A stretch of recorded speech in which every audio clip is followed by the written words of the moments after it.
Toussaint Louverture led the only successful slave revolt in history. Yet his rebellion isn't the only slave uprising that is worth knowing about. Prior to concluding Toussaint's story, we'll take some time to peruse the slave uprising known as the Warsaw Ghetto Uprising, which reveals that nearly every slave revolt in history presented its fighters with a no-win situation. This event doesn't normally make it onto the standardized lists of a Google search of top slave revolts in history. Additionally, Holocaust victims probably don't automatically come to mind when we envision the term slave. That test is what educators refer to as a word wall assignment, during which a student associates a term to its definition via an image without any labels or words. We do this subconsciously, and it directly contributes to our implicit bias. If I had you close your eyes and imagine the image of a slave, what would you come up with? Included among my students' thoughts would be a farm worker toiling for hours beneath the hot sun. Others might picture a domesticated servant, or even someone being horrifically whipped by their overseer. You might even have positive images associated with the word slavery, such as shackles being broken and thrown down. But chances are that the men and women within each of these images are of African descent. If I asked you to go through the same exercise and imagine a Holocaust victim, the odds are that the man, woman, or child that you are picturing is white. Because of this dichotomy, I want to be clear about my intentions labeling those interned by the Nazis as slaves. The institution of slavery has occurred throughout history across civilizations, and while the Americas' experience of the transatlantic slave trade racialized the practice, there is no single racial claim to the word. In 2012, American President Barack Obama began to use the phrase modern slavery in an attempt to detail the plight of those who are caught up in the sinister practice of human trafficking. Soon after, the United Nations picked up the phrase and normalized it. A number of prominent rights advocates, however, have objected to this terminology. These authors believe that the use of the term modern slavery to describe trafficking downplays the immense suffering that Africans face during the single greatest trafficking operation in world history. Michael Dontried, who served as director for the organization Anti-Slavery International, tells us that there is real danger that using the term of modern slavery to refer to levels of exploitation which do not meet the legal definition of slavery has the effect of trivializing historical slavery, and thereby reducing any sense of responsibility for the countries that profited from slavery, which in turn, he finishes, fits neatly into the agenda of white supremacists. There's a key difference between the two acts. Keep in mind that human trafficking is illegal everywhere, whereas the trans-Saharan and transatlantic slavery were both legal acts underwritten and enhanced by government dollars. I don't believe that linguistically connecting individual Holocaust events to the term slavery has the same problem. Historian Lucy Dedowitz wrote what is, in my opinion, the definitive book on the Holocaust with her magnum opus, The War Against the Jews, 1933 to 1945. Throughout the book, she fleshes out the 4 distinct phases of the Holocaust. These sequential stages are identified for us as discrimination, ghettoization, labor camps, and finally the death camps. At times, the second and third phases merged together, as was the case for the Warsaw Ghetto. Hitler's final solution may have envisioned a world without our Jewish brothers and sisters, but his regime wasn't in an immediate hurry to get rid of them. Instead, they bled them dry as they sought to drain every bit of value that they could extract from their lives. much in the same way that masters worked their slaves to death.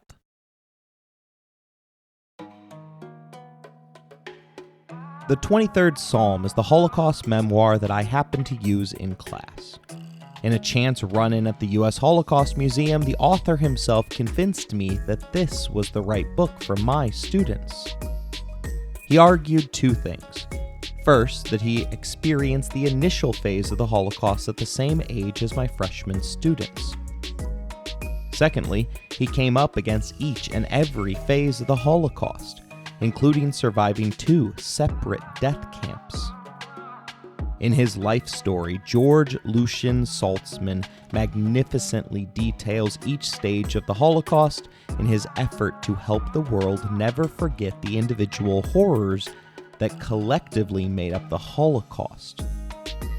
The part of his story that always breaks me down is his description of a job assignment working in a factory making toys. As a teenager, Saltzman ran the full gamut of emotions, as this new work assignment wasn't nearly as harsh as his previous ones.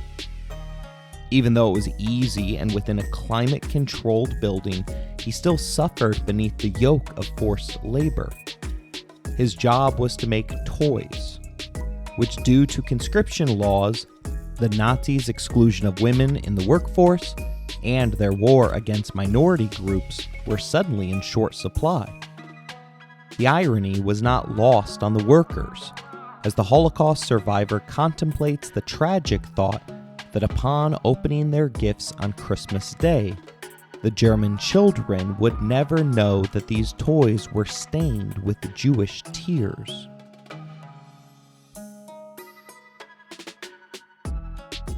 This forced labor and lack of freedom fits my own personal definition of slavery.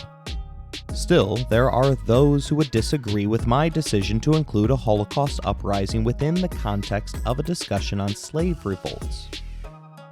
Historian Stephen Katz would be accounted among those. He advances 2 arguments within his work, The Holocaust and New World Slavery, a Comparative History. First, he would tell us that slaves were primarily enslaved to produce economic benefits, and thus were given food and housing at a level which would maintain their production. Secondly, Katz argues that as long as they survived the Middle Passage, African slaves tended to have a similar overall life expectancy to that of their enslavers. Holocaust victims, on the other hand, were worked to death without adequate food and housing, and had a far shorter lifespan than those who had entrapped them within their system.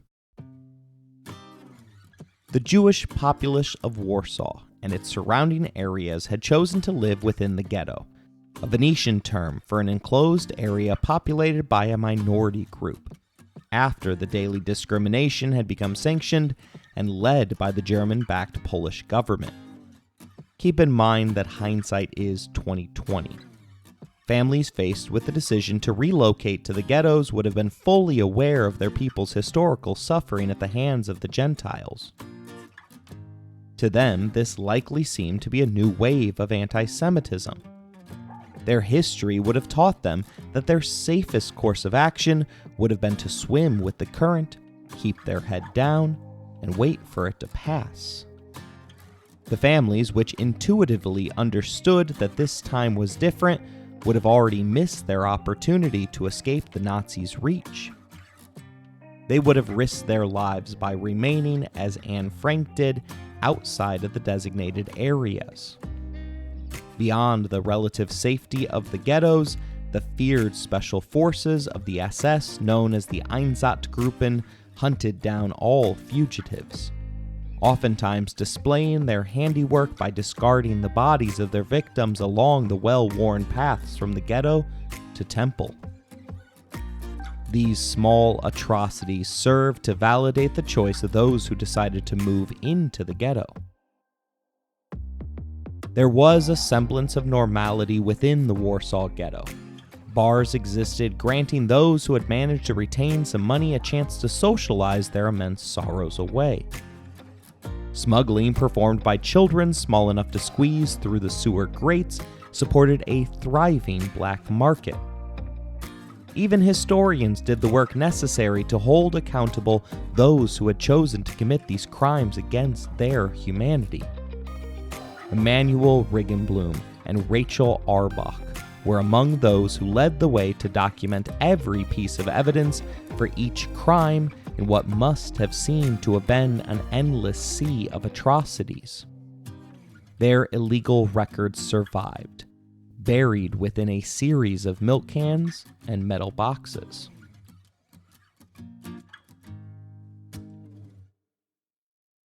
The residents were forced into jobs manufacturing items needed for the German war effort, but no amount of pretending life was normal could blind the residents to the fact that life in the ghetto was horrendous. The Imperial War Museum informs us that the cramped size of the district meant that 8 to 10 people were living per room. The Germans deliberately limited the food supplies, causing near starvation levels amongst the population. Malnutrition, overpopulation, and lack of medical care meant that typhus and other communicable diseases ran rampant through the camp. To compound the problems, the entire ghetto only contained 5 bathhouses, which could only serve 15,000 individuals out of the more than 400,000 residents each month. The combination of these factors meant that between October 1940 and July of 1942, around 20% of the ghetto's population, or 92,000 Jews, lost their lives during this phase of the Holocaust. Finding little to no value in keeping the population contained, the Germans and their Polish allies soon moved to liquidate the ghetto. They masked their actions behind the guise of a resettlement operation. And from July to September of 1942, German SS and local police forces carried out mass deportations from Warsaw to the Treblinka death camp, bypassing the work-centered concentration camps, which carried the lie that work would set the Jews free. By early 1943, the Warsaw Ghetto was down to a mere 70,000 to 80,000 individuals. It was around this point that the Jewish underground organizations of the ZOB and ZZW managed to inform the remaining residents of the truth regarding the resettlement. The U.S.'s Holocaust Museum's encyclopedia does an excellent job of taking us through the courageous actions of the freedom fighters. It teaches us that during a January 1943 deportation to a forced labor camp, a group of fighters armed with pistols fought off the Nazis. While they all died in the firefight, it inspired those remaining to begin to construct underground bunkers to hide those which appeared on the deportation lists. The uprising began in earnest on April 19, 1943. This act of resistance didn't come as a surprise to the Nazis, who just the day before had replaced the leader of the German forces. The new commander, Jürgen Stroop, had vast experience with partisan urban warfare. Beneath his command were 2,000 hardened soldiers, as well as a handful of planes and tanks. The remainder of the story is horrific, as is nearly all Holocaust history. But even the tragedy results in lessons about the ability and will that we humans have to live. We all like to imagine that we would be able to heroically save the day against all odds. But as the Mighty Mighty Boss Stones famously noted, I'm not a coward, I've just never been tested. These SS officers were the top-of-the-line special forces of the militant Germans. They had trained for years to carry out actions that are unfathomable to the rest of us, acts that can break our minds, body, and souls. Think about the levels of PTSD that the soldiers who are forced to kill to protect go through. These SS officers were veteran killing machines.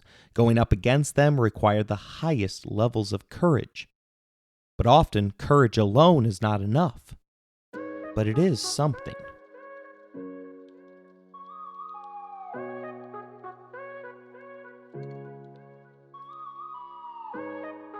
facing near certain death either via a forced labor camp or a train ride that ended at Auschwitz or Treblinka, the citizens of the Warsaw Ghetto rose up as one. On the first day of the fighting, the Jewish resistance groups held off Stroop's reinforced regiments. Despite having just a small collection of smuggled guns and rifles, many of which were classified as antiques, the German tanks and soldiers were forced to retreat and collect themselves. The historian Riegelblum noted that it seems to me that people will no longer go to the slaughter like lambs.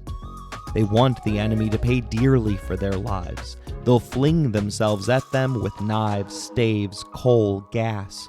They'll not allow themselves to be seized in the street, for they know that work camp means death these days.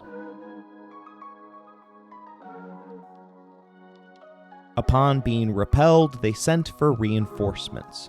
Yet still, as though the Jewish residents were the Spartan 300 of lore, they held off the Germans for a second day and then another. But this isn't a story of a successful uprising. The only one of those belongs to the Haitian leader who bears this episode's name. Faced with an unbending resistance that knew it had nothing to lose, the Germans altered their tactics to burn the entire enclosed ghetto to the ground. In a massacre that would have made Genghis Khan proud, the SS officers systematically lit the outer buildings and then fanned the flames towards the city center. As the fires advanced from all directions, the Nazis marched in lockstep with the inferno. Our historian, who heroically documented the events for us, was caught within the blaze along with the entirety of the Jewish quarter. A mere 40 children, each being small enough to escape through the sewers, are believed to have survived the slaughter. The Warsaw Uprising was an absolute tragedy, but it also is a show of spirit, a willingness to defy someone else's imposition of their idea of fate upon you. It showed that even against the greatest odds, one could resist. The bravery of those men, women, and children are unmatched in the annals of history. But unfortunately, there were no scenarios where the outcome would have been reversed. Sometimes your enemy just has too much power. Sometimes the bad guys win, leaving the heroes of the story as mere martyrs on the pages of our history books.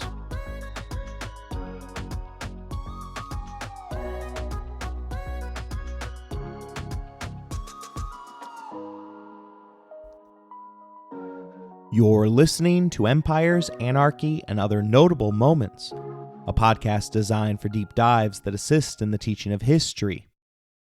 This series regards Toussaint Louverture, the leader of the Haitian Revolution. Episode number 4, His Life as a Martyr.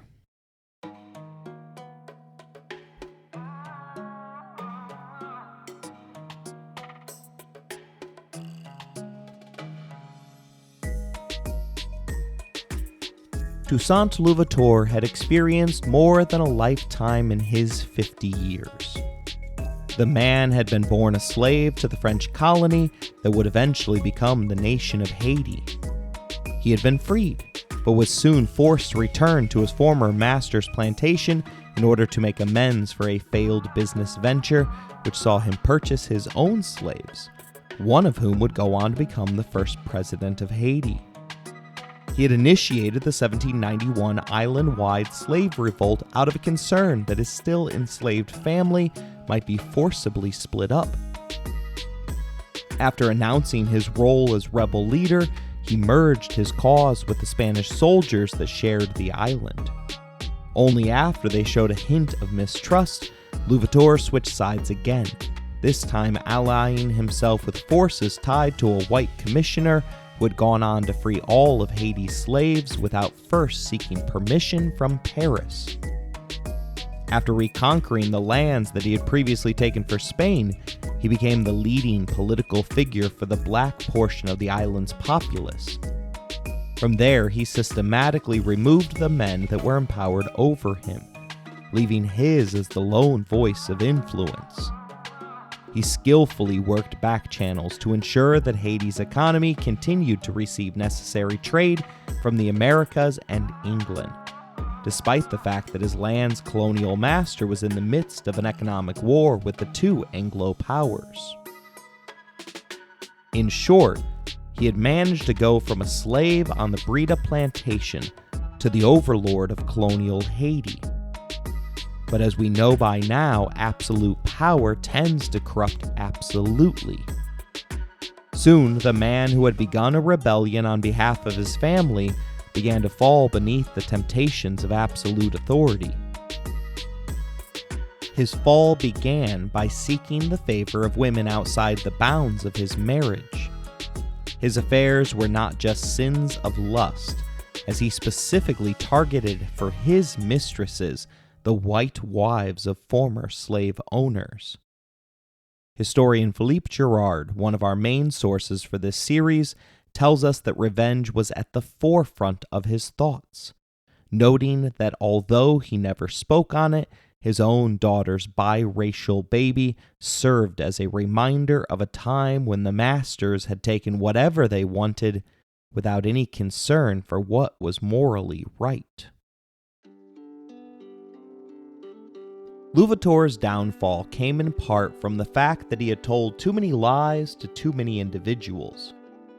Aesop, himself a slave of the Greek system, is known as the father of the fable. His more than 4,000 short stories survive to this day as a way to impart simple morals. One of my favorite fables, entitled The Monkey and the Dolphin, begins with the familiar phrase of "it happened once upon a time," before letting us imagine that a certain Greek ship bound for Athens was wrecked off the coast close to Piraeus, the port of Athens. Had it not been for the dolphins, who at that time were very friendly towards mankind and especially towards Athenians, all would have perished. But the dolphins took the shipwrecked people on their backs and swam them to shore. Now it was custom among the Greeks to take their pet monkeys and dogs with them whenever they went on a voyage. So when one of the dolphins saw a monkey struggling in the water, he thought it was a man, and made the monkey climb up on his back. Then off he swam with him towards the shore.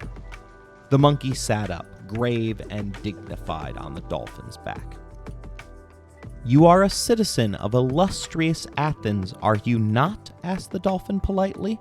"Yes," answered the monkey proudly, "my family is one of the noblest in the city." "Indeed," said the dolphin. "Then of course you often visit Piraeus." "Yes, yes," replied the monkey, "indeed I do. I am with him constantly. Piraeus is my very best friend." This answer took the dolphin by surprise, and turning his head, he now saw what it was he was carrying. Without much ado, he dived and left the foolish monkey to take care of himself, while he swam off in search of some human being to save. The moral of the story is that one falsehood leads to another. Girard describes Louverture's ability to rule by identifying the man as a master of the gray area and the white lie, as he pursued multiple goals simultaneously and had to make morally ambiguous compromises to achieve them all. His penchant for falsehoods continued after he had achieved power, as he identified himself as a habitual liar, telling confidants that if his left arm ever became aware of what his right arm was doing, then he'd have it chopped off. We will examine a number of his inaccurate statements, while keeping in mind George Costanza's fictional advice that it isn't a lie if you believe it. Toussaint's first big lie that he told to the world was that Haiti had eradicated slavery.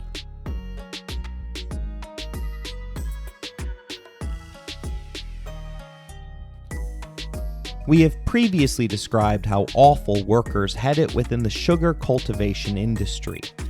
Slavery apologists had long argued that given a choice, absolutely no one would ever choose to work within that industry. The capitalist answer to such a problem is to pay the workers more. But no sugar plantation could hope to turn a profit without achieving economies of scale. An impossibility without slavery.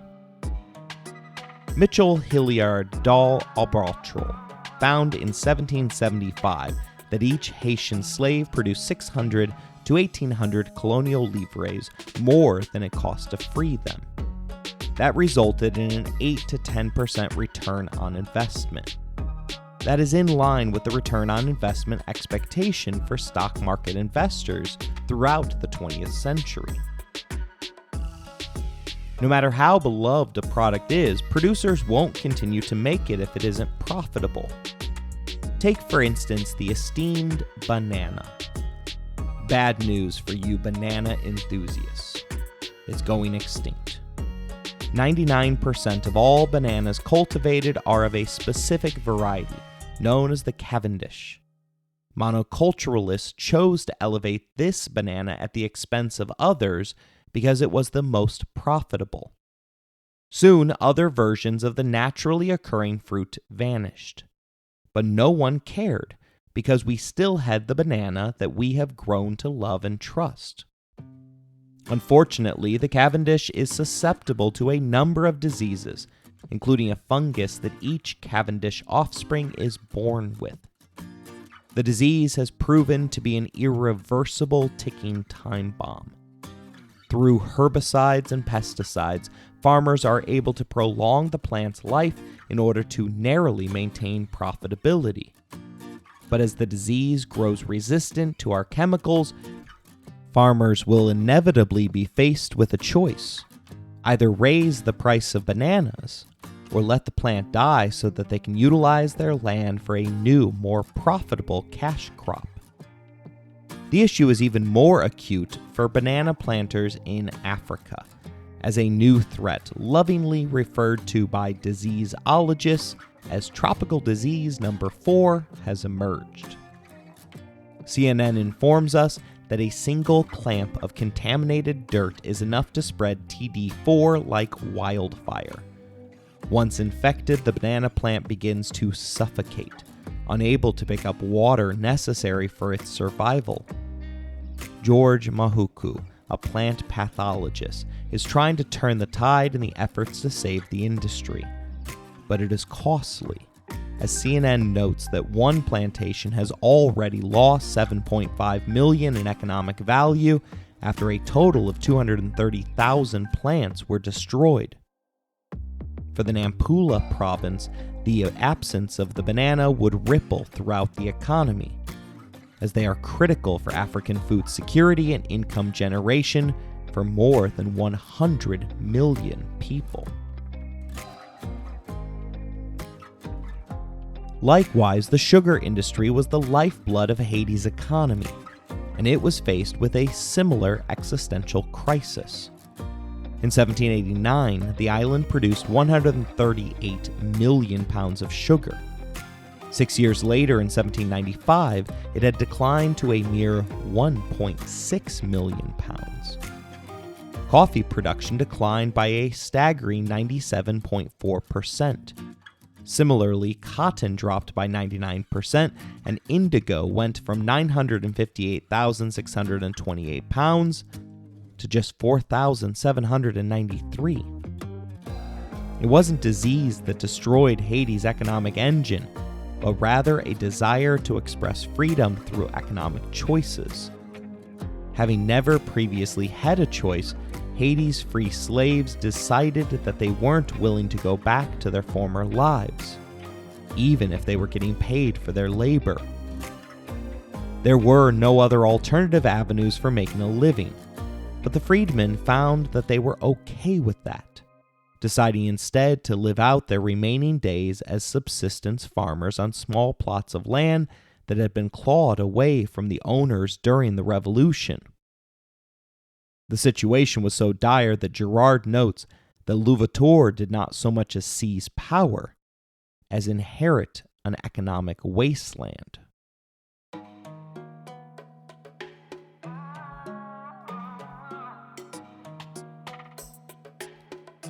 Toussaint ensured that workers did get paid for their labor, but it wasn't at a high enough rate to make workers abandon their individual plots of land. Therefore, his regime could never ensure the profitability of sugar. More so than for the good of the island, his attempts to restore the plantation system proved personal for Toussaint, whose family had managed to lay claim to 31 different plantations over the course of the war. Faced with extreme labor shortages, he first attempted to appeal to their national pride, something that isn't exactly a thing for someone who was forcibly trafficked to a foreign land. He then spoke to them personally, telling them that work is necessary, it is a virtue. He implored them to disprove the enemies of liberty who think that blacks are not ready to be free. By 1801, his speeches had turned from motivation to shaming tactics, as he implored those assembled to shun idleness. It is the mother of all vices. Louverture wasn't wired like other slaves, and thus didn't fully comprehend their unwillingness to restore Haiti's place in the world. After all, he had established relations with whites that had led to his freedom. He then used that freedom to buy up a coffee plantation and its workers. He was an entrepreneur, one who desired to accumulate as much wealth and power as he could. Unable to walk in the shoes of those that he governed resulted in him outlawing voodoo, which he claimed breeds disorder and idleness. The decision only turned the people further against their Catholic leader. Still unable to motivate them, free workers were literally forced back into the fields by Toussaint's soldiers.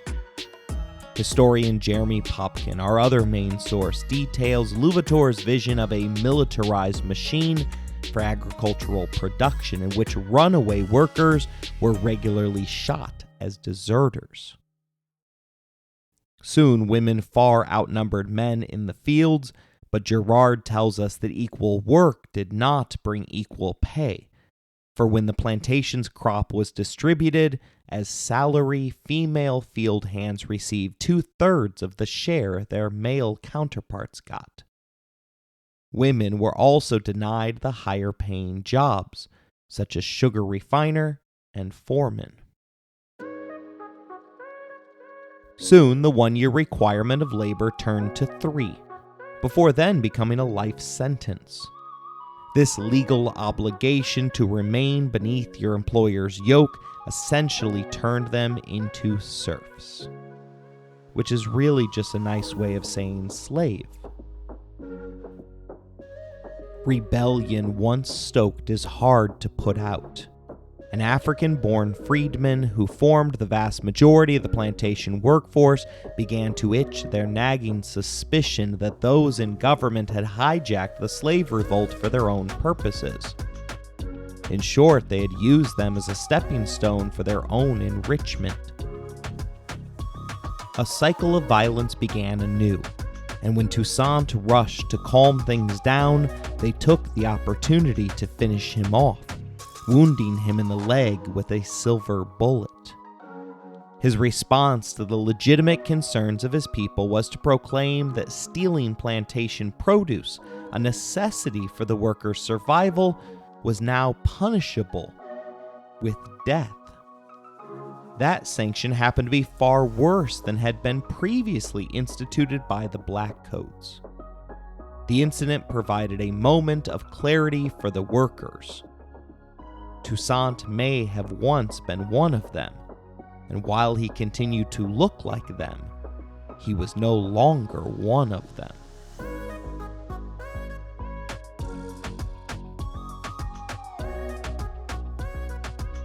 The army was called in to crush a worker uprising in 1800 and another in 1801.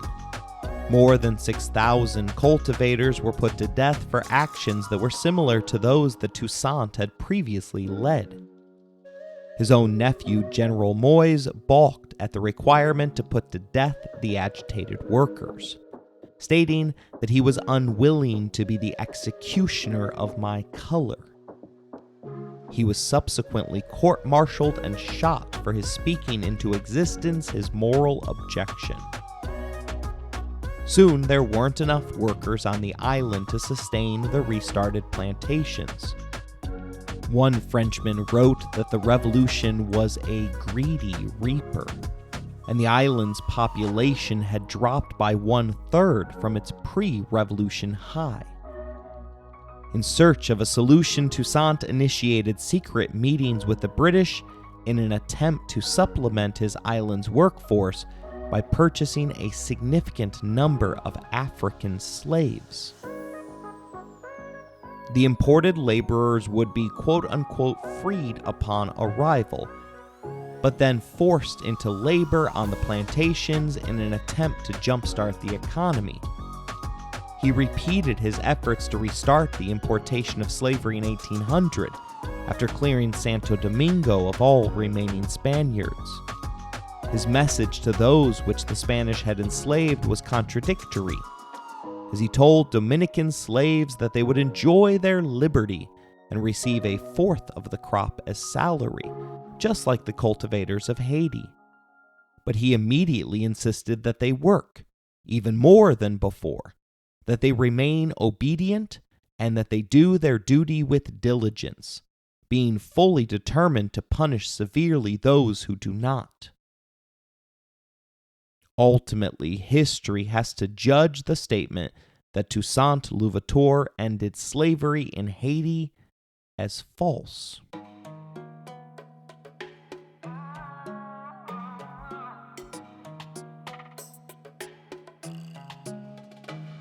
Benjamin Franklin believed that half a truth is often a great lie. The second big lie that Louverture espoused was that his policies were working.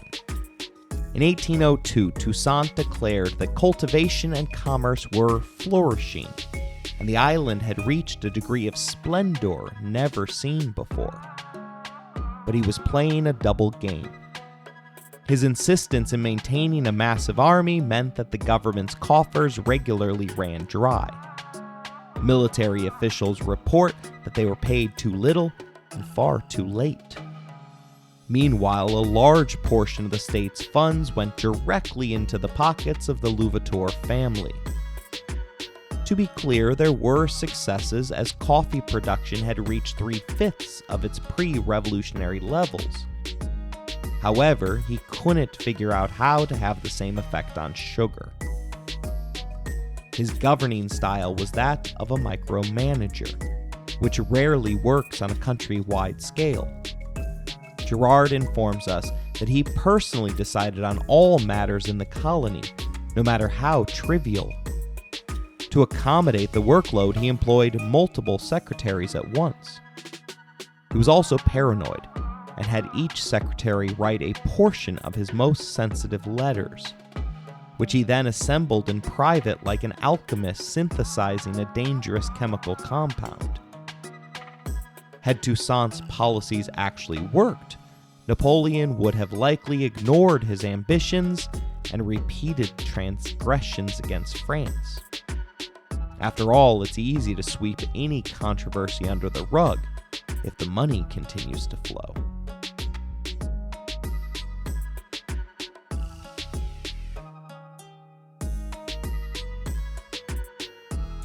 American author Eric Hoffer warns that we lie loudest when we lie to ourselves. Louverture's third big lie was one that he personally fell for he believed he was in charge. By 1801, the island's de facto leader had grown bold enough to notify Napoleon Bonaparte via letter that he had completed the absorption of the Dominican Republic, despite orders from France which had expressly forbidden the action.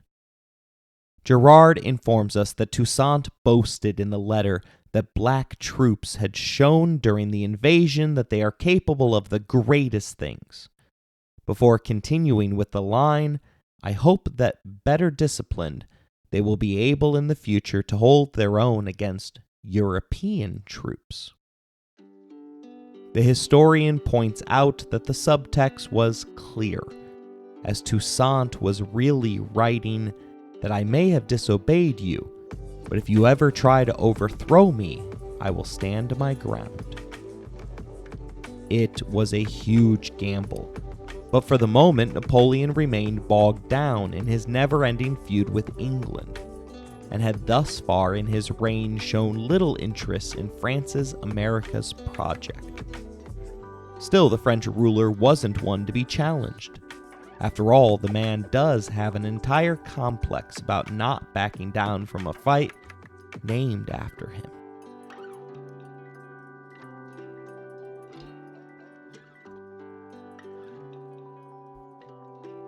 Napoleon soon announced that France's colonies would henceforth be governed by special laws. He was frustratingly vague on whether this meant that slavery could be reintroduced to the island. Although Louverture himself had been working towards reinventing a system of indentured servitude, he sought to maintain full control over whom the state identified as a slave. Otherwise, his loyalists could once again be swept up by the insidious, peculiar institution. Having witnessed a pattern of disturbing unilateral actions, Napoleon decided to nullify Toussaint's unauthorized capturing of the Dominican Republic. But he didn't yet take the feud further, as the emperor's advisors informed him that Louverture was the only man capable of governing the island, portraying Toussaint as a necessary evil. Initially swayed by those aides, the French emperor drafted a letter offering Louverture a promotion and an offer of close cooperation regarding a program of French military expansion into the Caribbean. But that letter never left the shores of Europe, as Toussaint continued to poke the French bear. Reacting to Napoleon's decision to govern via special laws, he began working on a new Haitian constitution, one that would make it impossible to legally restore slavery on the island. The document also enshrined into law the authority of the Catholic Church, as well as laying the groundwork so that Louverture could reign as an authoritarian. The document displays for us his vision for an independent Haiti, one which denied free speech and only allowed him the ability to initiate legislation. In short, it would have been a de facto military dictatorship complete with a lifetime appointment for their sitting governor. Napoleon hadn't even yet laid claim to that level of power in France.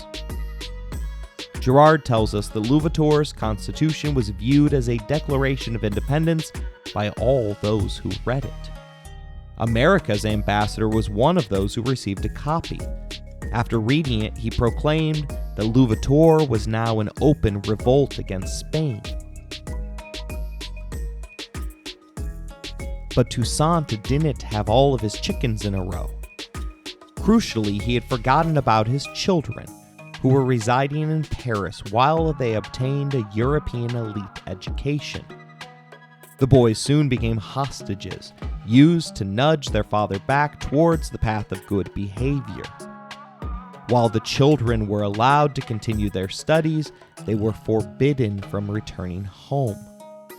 The letter sent to Toussaint wasn't drenching in nuance, as they informed the would-be dictator that as long as you second the views of the government in Haiti, we will be pleased to fulfill your wishes regarding your children. The correspondence trailed off with a menacing, if not, ...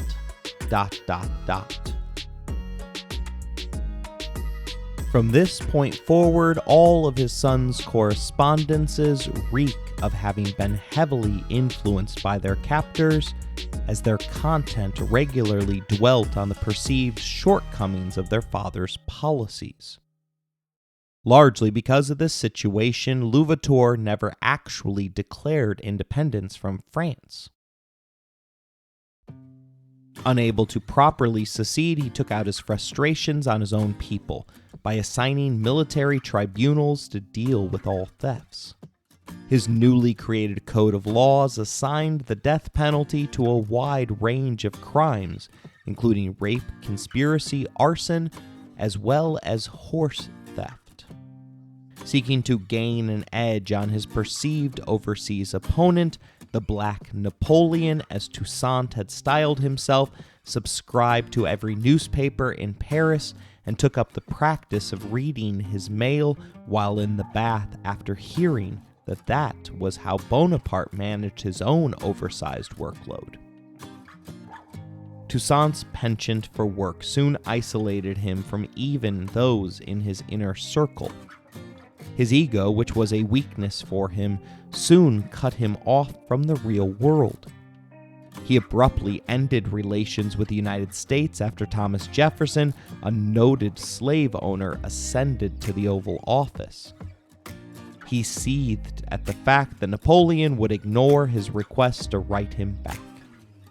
He began to fall for the exaggerations inherent to his own personality cult, which included his name adorning a street, town, and even a province.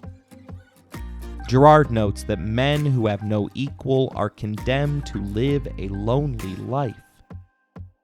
The problem was that Toussaint believed he deserved more than anyone was willing to give him.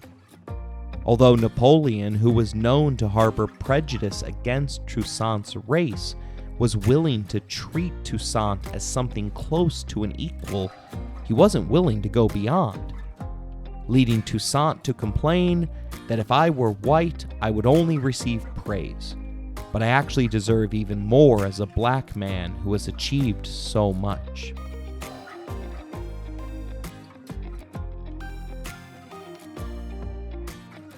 He would have been better off if he had embodied Thomas Jefferson's advice that nothing can stop the man with the right mental attitude from achieving his goal. Nothing on earth can help the man with the wrong mental attitude. Louis Dauphin had been a key voice in the French Parliament's decision-making to eradicate slavery throughout the empire. Now he rose again to speak, lamenting that for a long time we have been too liberal and too tolerant with the blacks and the men of color. With Haiti suddenly devoid of allies in Paris, Napoleon finally acted. In October of 1801, Paris sent Victor Leclerc to the island. Popkin explains the nature of the expedition, writing that Leclerc was told to proceed in 3 phases. First, he was to begin by issuing reassurances to the population and negotiating with Toussaint Louverture, promising him anything he wanted in order to take possession of the strongholds and to get ourselves into the country. Once this was accomplished, however, Leclerc was to become more demanding. He would order Louverture to give up his authority, and he would separate the black general from his supporters by confirming them in their military positions. Placed under Leclerc's control, the Black Army would then be used alongside the white troops to crush rebellious movements in the countryside. As soon as this was done, the historian relays, Leclerc was to proceed to the 3rd and final phase of his mission. Not only Louverture, but the other black generals, particularly Jean-Jacques Dessalines, were to be arrested. If they were captured carrying arms, they were to be shot like rebels. Any man of color that had served as officers in Louverture's army or officials in his government were to be sent to France, and the black population was to be completely disarmed. You likely already think that this double cross is horrific, but stay with me. Hopkins continues by informing us that white women who had violated European notions about racial hierarchy by having sexual relations with blacks were also to be deported.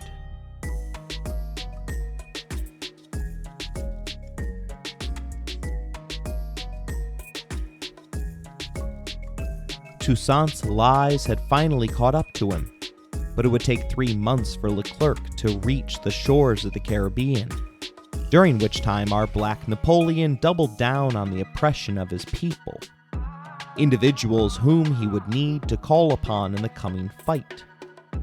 He put down a rebellion that was forming in the north.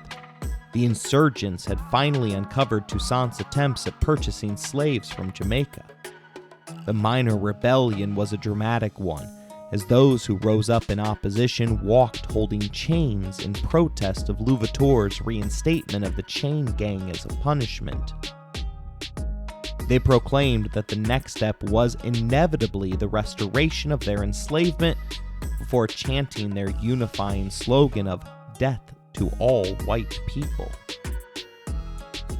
In a matter of days, they had succeeded in murdering more than 300 planters. The incident put Haiti's governor in a foul mood, and upon their capture, he chained the rebel leadership together to be torn apart by grape shot from cannons. These small, round balls that were loosely tied together exploded out of the cannons, tearing the defenseless victims apart. A boat that bore the news that would change the trajectory of the career of the Black Napoleon arrived in December of 1801. Against all odds, France and England had come to a peace agreement. Haiti was directly affected by the agreement in 2 ways. First, Great Britain broke off their prior negotiations regarding the sale of Jamaican slaves. This sunk all hope that Toussaint had to be able to alter the island's economic trajectory. The British had previously favored Haiti's governor in large part because it presented an economic win, but they also felt that it was a way to needle their true enemy in Paris. 10 Downing Street informed their governor of Jamaica that the time for negotiations were at an end, as Toussaint's Black Empire is one amongst many evils that have grown out of the war, and it is by no means our interest to prevent its annihilation. The second effect of the cessation of hostilities was that France was now free to send soldiers across the Atlantic.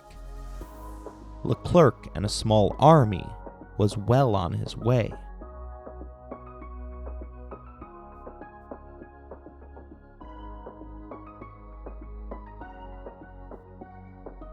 Girard details the man's fumbling reactions for us, writing that Louverture needed allies, but he could find none. He recruited civilians to supplement his professional army, but many refused to serve. He attempted to make amends with the formerly free population, but they could not forgive him for the massacres during the uprisings. He increased his arms purchases from U.S. merchants before departing for Santo Domingo, the expected landing point for the invasion fleet. He assumed the French would not arrive for months, leaving him plenty of time to fortify the island. But he couldn't have been more wrong, as the first ships were spotted within a week of his arrival. His first recorded response was within a letter to his godfather, a man who would amazingly survive until the age of 105. The letter was short and to the point, containing the line, "Pray God for me. We shall perish. All of France has come to Haiti." He wasn't half wrong, as Napoleon had left nothing to chance by sending 2/3 of the entire French fleet. Toussaint's own boys were included on the ships, but Leclerc violated his instructions and chose not to let them go ashore in order to negotiate their father's surrender. Realizing that his hopes to fortify the coast were an impossibility, he rushed back to his capital at Cap. But the French fleet beat him there. Once again, lacking the opportunity to fortify the city, he did the next best thing by burning it to the ground, creating a fire break between the two forces. His reaction made it clear that he knew he was in trouble. From here, he hoped that the island's diseases would do their worst to the newly arrived Europeans. He chillingly instructed Dessalines that all major towns must burn. Don't forget that until the rainy season, yellow fever rids us of our enemies. Our only resources are destruction and fire. Because Louverture had never formally declared independence, both sides fought in uniforms emblazoned with the French tricolor flags. Leclerc proceeded with Napoleon's battle plan and offered Toussaint immense riches if he were to step down gracefully. At this point, the Frenchman allowed his opponent's sons to reunite with their father. But the reunion wasn't a happy occasion, as the two boys were split on whether their father was a heroic rebel or a villainous traitor to the motherland of France. Gerard notes that his family, like his colony, was torn in half.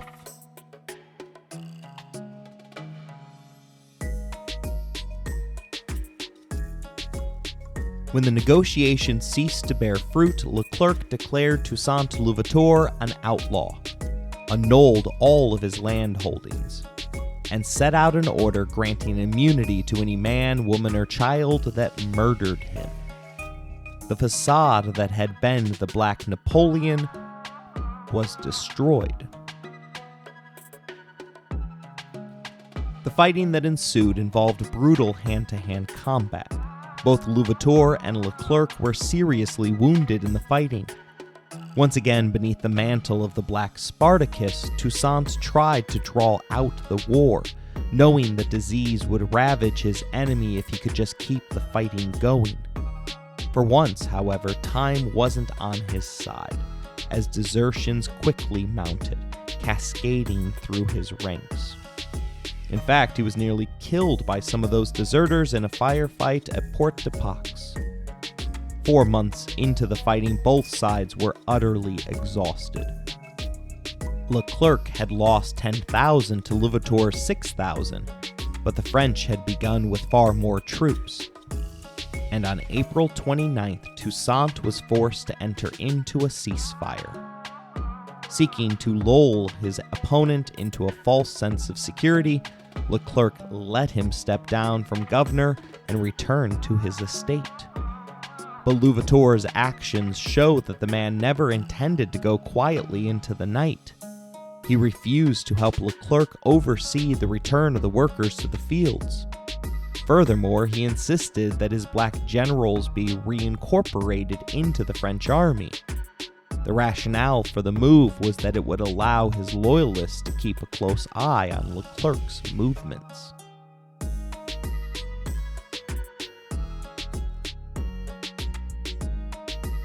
Louverture must have felt that his plans were working when a yellow fever epidemic hit the island on April 20th, 1802. He recorded his thoughts for posterity's sake, writing that Providence is finally coming to rescue me. As it always had, the disease struck the newcomers far worse than the island's permanent inhabitants. By May 8th, Leclerc reported losses of 50 men a day. Of the 35,000 French soldiers that had arrived beneath him, 15,000 would fall to yellow fever, while 3,000 succumbed to other illnesses. The Black Spartacus calculated that he could renew hostilities as early as the fall. But hope, according to Aristotle, is just a waking dream. One that he was startled awake from when General Jean-Jacques Dessalines crossed battle lines to inform Leclerc that his former master was indeed playing a double game. The accusation led to Louverture's arrest in early June, as he was lulled into a trap under the belief that one of his sons had gotten into a skirmish with some soldiers. After handing over his sword, he was taken to the frigate La Creole. Shocked at falling so far so fast, Toussaint finally discovered his words upon boarding the ship, informing the captain that they had just struck down the tree of black liberty.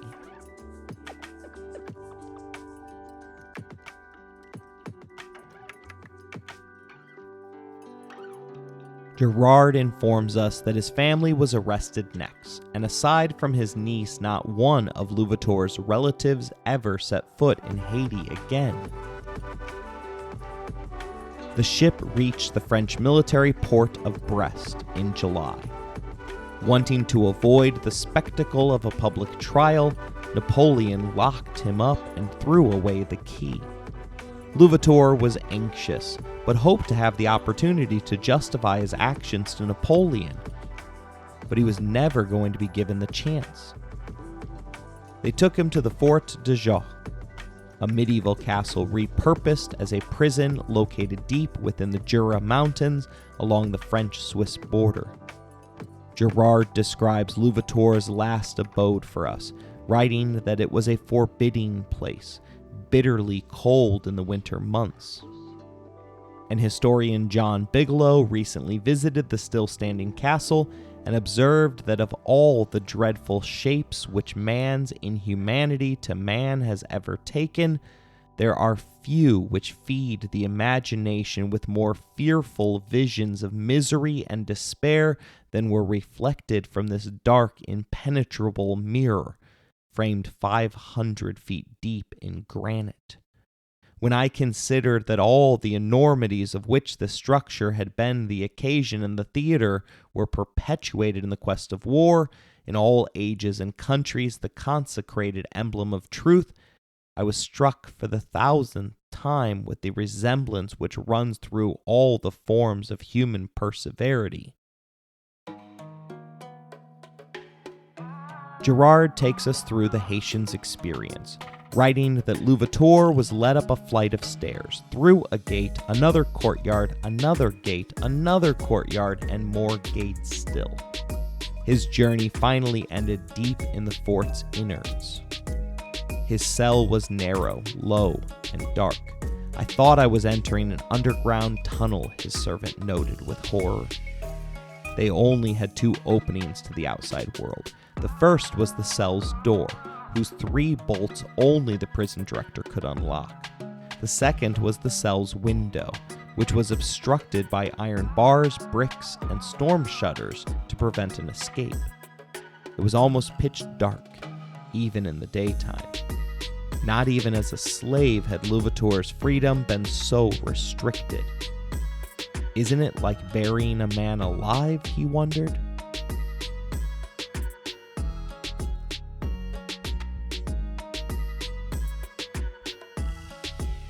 He spent his time behind bars trying to salvage his fate.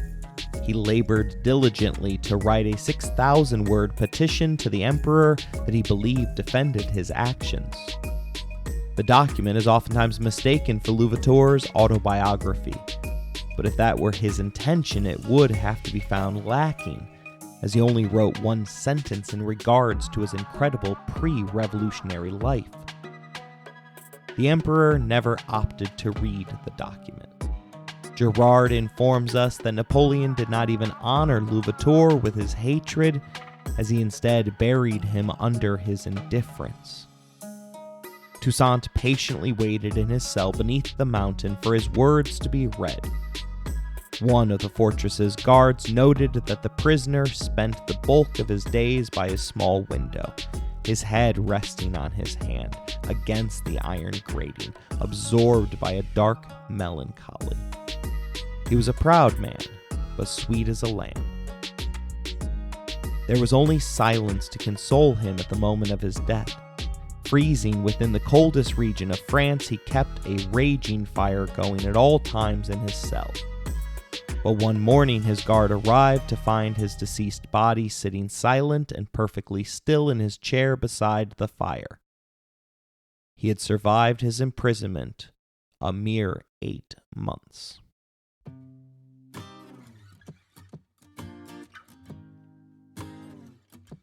Somewhat tragically, the intervening months proved Haiti's revolutionary leader correct.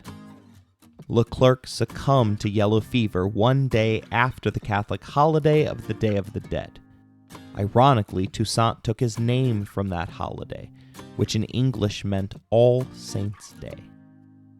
Napoleon and England soon resumed their eternal conflict, and the French were unable to reinforce Leclerc's surviving men. Thus, they spent months starving in Haiti's coastal cities while being besieged land and sea by British and rebel forces. The failure of the Leclerc expedition resulted in Napoleon giving up on his hegemonic dream in the Americas, resulting in the sale of the Louisiana Purchase to Thomas Jefferson. The American president was in such disbelief at the French offer that he had to double-check if it was even constitutional for the office of the presidency to accept the deal. His conclusion was that it wasn't, but proceeded to do it anyways as it was just too good to pass up.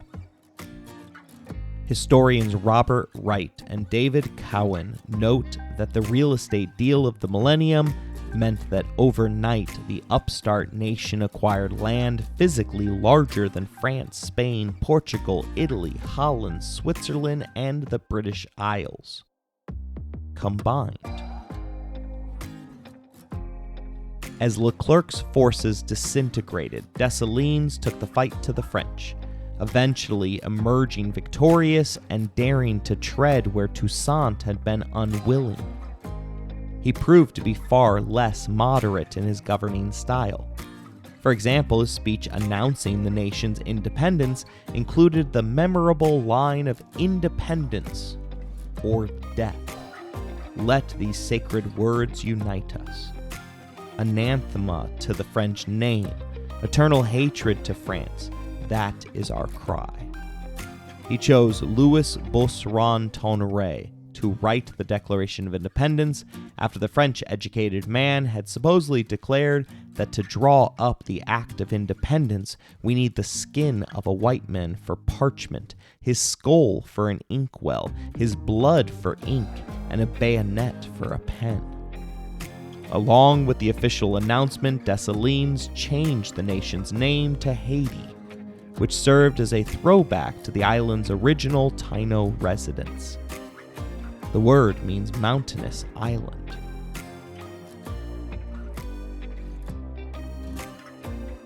Dessalines' rule only increased the hostility towards their former masters.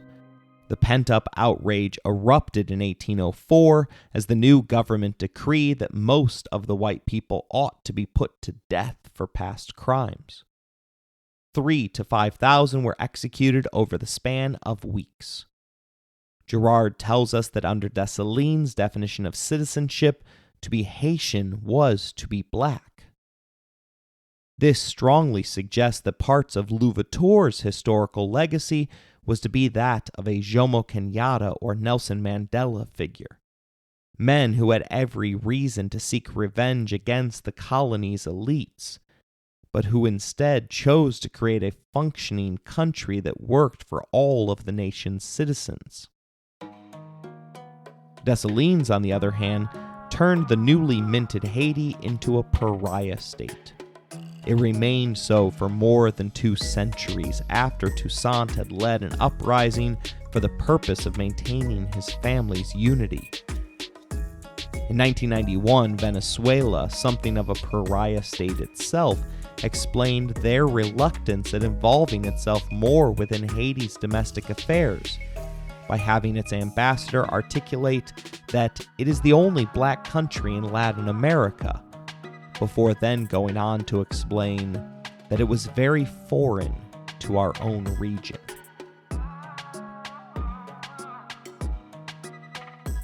No one can say for certain whether or not Haiti would be better off today if Louverture had managed to stay on the good side of Napoleon. But we know that he was obsessed with the restoration of the sugar plantation industry on the island. Dessalines and his successors went the opposite direction, dismantling the system and giving in to their people's desire to live out the remainder of their days primarily as subsistence farmers.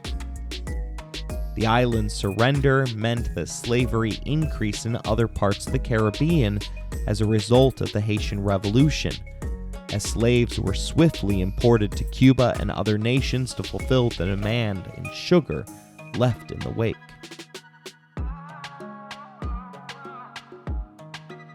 NPR tells us that Thomas Jefferson viewed Haiti as a threat to the existing world order, and thus worked overtime to isolate the new nation, so that it couldn't serve as inspiration for slave revolts within the United States. America wouldn't officially recognize the existence of its neighbor until 1862, a whole 60 years after Toussaint Louverture's death. Without funds or allies, Haiti struggled. The international community clenched their collective fist rather than extending their hand. The result was what scholar Marlene Doubt refers to as the greatest heist in history. 20 years after they had declared their independence, the French returned to the island, ringing it with gunboats. In exchange for the freedom that they had enjoyed for the past 20 years, Charles X, the French king, demanded 150 million francs as reparations for the loss of their property, by which, of course, they meant their slaves. NPR reminds us that that sum was 10 times the amount that the U.S. had paid France for the Louisiana Purchase, which had doubled the size of their nation.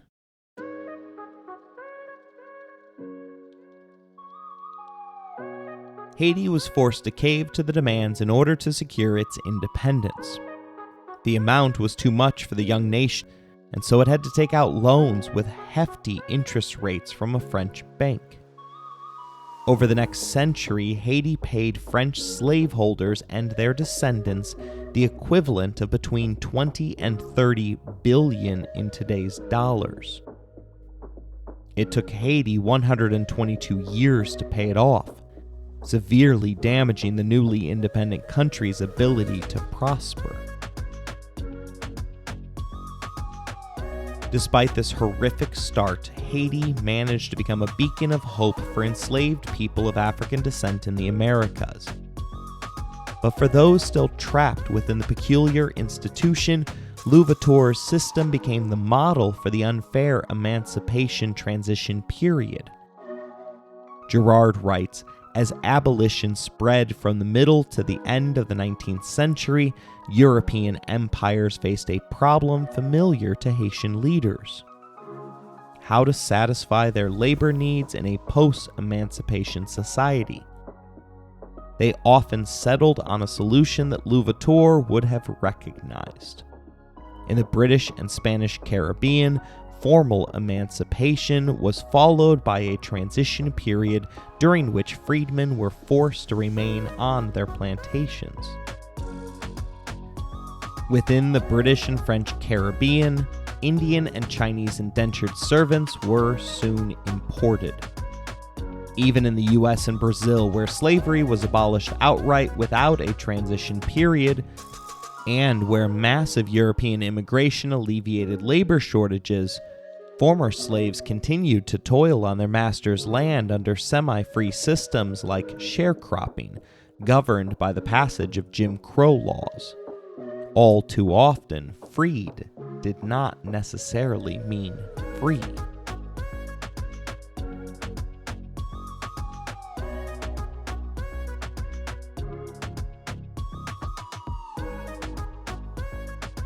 In Haiti, Louverture's legacy was quickly buried by the new ruling junta. To them, he became a mere transitional figure, as Dessalines' personality cult severed the two men's lengthy history. Outside of Haiti, on the other hand, Toussaint achieved immortality. The American abolitionist John Brown studied Louverture's tactics while preparing his ineffective raid on Harper's Ferry. The people of Benin, where Louverture's Alada ancestors resided in, have honored him with a prominent statue. New York City even recently named a street in his honor. This comes as he has taken on a third persona, that of a Black Washington, the father of a free nation. Still, knowledge about this critical piece of Western history remains far too inaccessible. Hollywood A-lister, who, if you've watched the Lethal Weapon series, perhaps might be too old for this bleep, attempted to change that for 2 decades. The last meeting that he had on the subject of a Louverture-centered Hollywood blockbuster included a producer incredibly stating that his studio was passing due to the fact that the story of Toussaint Louverture had, quote, no white heroes.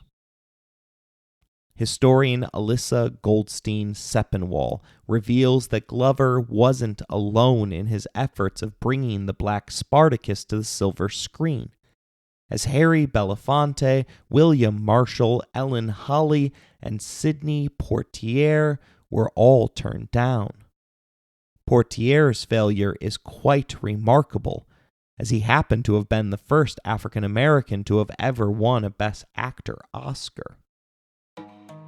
In a tiny victory, Black Panther 2 decided to drop the name of Toussaint on the Haitian-born successor to T'Challa, but few likely picked up the reference in the Marvel movie Stinger.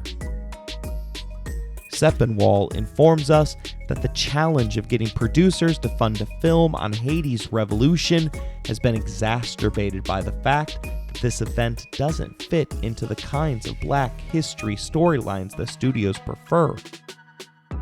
Unlike the fictional plot of Django Unchained, the Haitian Revolution was planned by African-descended peoples without help from a white hero.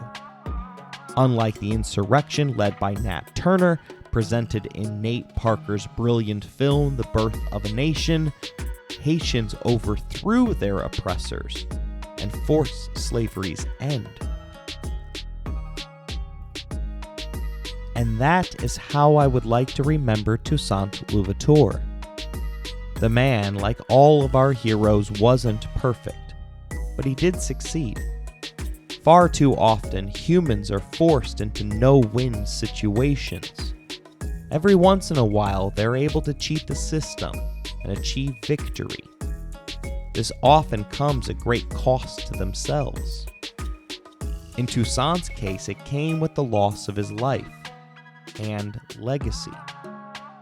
Slave revolts have happened for as long as humans have walked this earth, but only one managed to succeed. That success is legacy enough for the man known by the monikers of the Black Spartacus, the Black Napoleon, and the Black Washington. But now that you know the man's story, I hope you will join me in not qualifying his accomplishments by placing his race in front of it. For he was a man who led his people to freedom, fought to a standstill with his enemies, and served as the father of a country. With that as a legacy, it ought to be enough to know the name of Toussaint Louverture.